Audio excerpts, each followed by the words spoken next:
Okay. This meeting is being recorded. Okay. Okay. Hello, Phil, and welcome to the Book Dragon. Thank you. It's brilliant to have you. What we're going to do is I'm going to ask you some questions, and then this is going to go for your tour, which is coming up shortly. Okay. So what I'd like to ask you is, at what age did you start writing? And did you get encouragement from your family? Because I know that a lot of family members tend to say, "Oh, don't waste your time," you know. They've done that to me, and I've written books in the past, and they've always said, "Oh, don't waste your time, get a proper job or whatever," you know. So, what age did you start doing it? And did you get quite a bit of encouragement, or did you not? Well, yeah, I did. My parents are quite bookish, and my mother wrote plays for a local drama group. Oh, brilliant. So I did get some encouragement, and I actually wrote quite early on, but I never finished anything. I qualified as a teacher. When I was a student, I was too lazy to finish a book, either reading or writing. But I qualified I started teaching, and the problem with teaching is I'd get to the summer holiday, and I think, right, now it's time for my book. And I'd start it, but the holiday ended before I got to the end of my book, and then term started, and there wasn't time, just didn't fit in. And then Sally, my wife, and I started a publishing company, and that was really, well, you know what self-employment's like. It's long days, so I didn't get time then. So I didn't actually finish a book until I'd retired, and that was in my early 70s. So that was when I brought my first book out, and I didn't think about being I'm glad I did publish it independently now. But in the 70s, bloody hell! I mean, I look older than you. No, I know you do. I've got the light behind me. Oh, right, yeah. And where was I?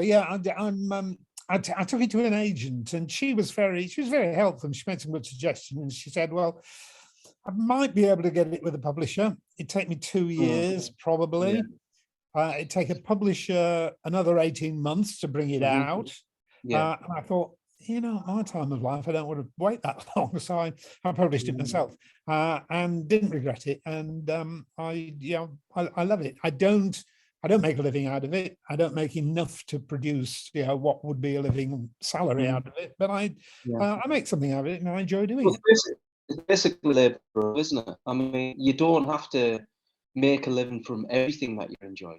I mean, I remember, when I was a kid, kids playing the park for 8 hours a day, not get paid for it, but they were brilliant footballers, so these days. So it should be a labour of love. I think that's where it begins. Yeah. You play football in the Northeast, do you? Sorry?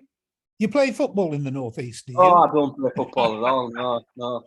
If you saw the size of me, you would see. But moving on, what target are you aimed at for your readers? What age and what message are you trying to convey with your writing? Right. I write for my own pleasure, to be honest. When I wrote my first book, I didn't have a genre in mind. I just wrote it because I wanted to write it, and I wrote it for anybody who wanted to read it. And then when I'd finished it, people started, well, what genre is it? Is it? And then I thought, well, the heroine in my first book was 17, so I thought, well, young adult. And a lot of my things have got slotted into the young adult bin. But they have been read by people as old as I am who have enjoyed them. So I write for anybody. I write for anybody who is interested in reading my stuff, and I wish there were a million of them. Oh, same here. So did you grow up in a book lover's household? Yeah, my parents had a lot of books. A lot of people don't actually sit around the old fire like they used to and read books. It's always TV and things like that. My parents had a lot of books. They were very traditional. So they, my father read people like, Robert Louis Stevenson and Rudyard Kipling and people like that. Joseph Conrad. My mother was a bit more modern in her tastes, but she read too. So yeah, there were a lot of books around always. Yeah. Oh, that's brilliant. I noticed that What Dreams We Had involves like a band called Friendly Yeah. Fire. Yeah. Which band inspired it to appear in that story? Yeah. It didn't really. What actually inspired it was I used to teach sixth formers, so I was aware of that sort of gap between, you finish your A-level exams, end of May, Yeah. beginning of June, and then you've got this great long gap until well into August before you get the results. So what do you do? Because if the results are what you want, then you can go on to the universities that you've chosen or into the career that you've chosen. But if they're not, if you've come a cropper, Right. then you've got to think again.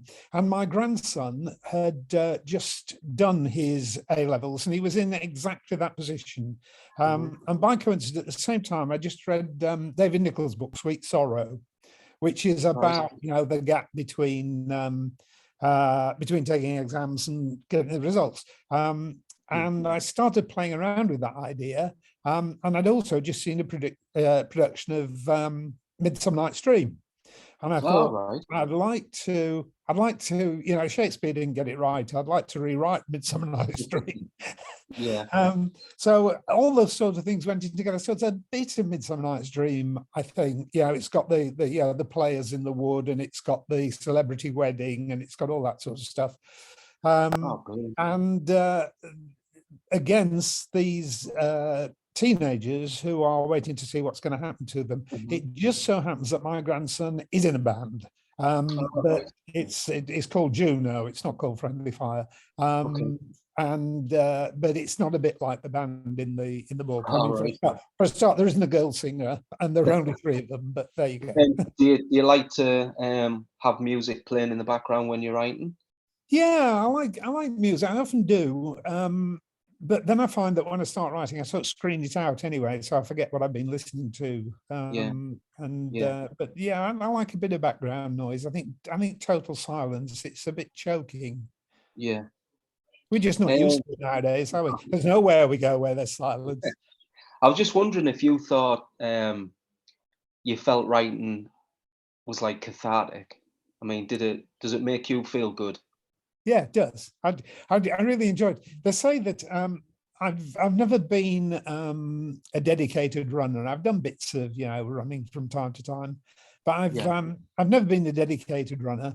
And it's I understand from people who are that you get a sort of buzz from running and it becomes like a drug and you can't not do it. Yeah. And I find that when I start a book, it's like that. I feel that if I go a day without writing something, I feel really, it helps to decompress, doesn't it? Yeah, it does. You can Yes, switch off and you've got when you're running. I mean, I wild water swim, so I find the nature there.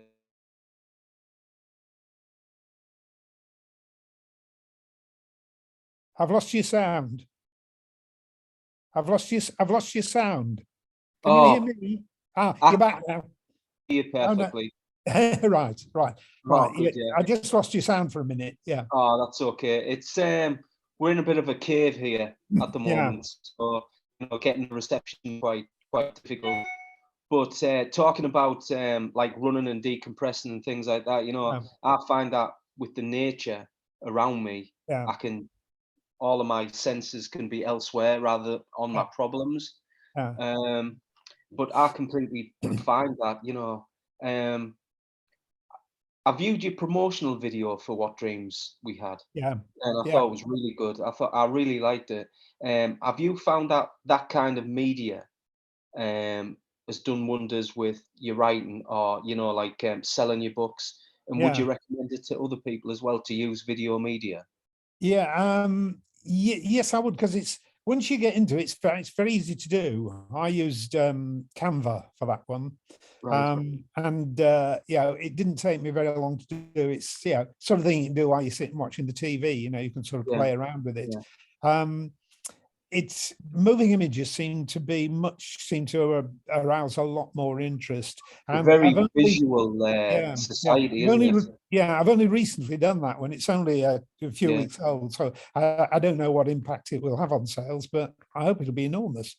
No, I hope so too. But like I found it's a very cyber age. I mean, Yeah, yeah, whether you like it or not. I mean, hats off to yeah, the authors who were lived in an age before the internet, where they would actually send off thick reams of paper to an editor, yeah, and gone are yeah. those days. Um, Finally, is there a sequel planned for What Dreams We Had? Well, it's funny because somebody else asked me that the other day. I didn't have one in mind. No. I've just started on, well, the first book of a new trilogy came out earlier in the year. It's called The Poison Garden. Okay. And so I'm sort of focusing on that at the moment. But I think there probably is some mileage for a sequel to What Dreams, Okay. because Yeah. what happens to the characters, what happens to the guy who has the breakdown, what happens to Mhm. him, Yeah. what happens to the girl who tells the story. They've all, I think, got stories that could be followed up, so I might well do that. Yeah, Yeah. Good. Good. yeah. Well, thank you for your time, Thank and you, thank you for it's inviting been me. It's been brilliant having great. you. It's been brilliant having you. Thank you very Okay, much. Okay. okay. Right. I shall catch you later. Okay. Bye now.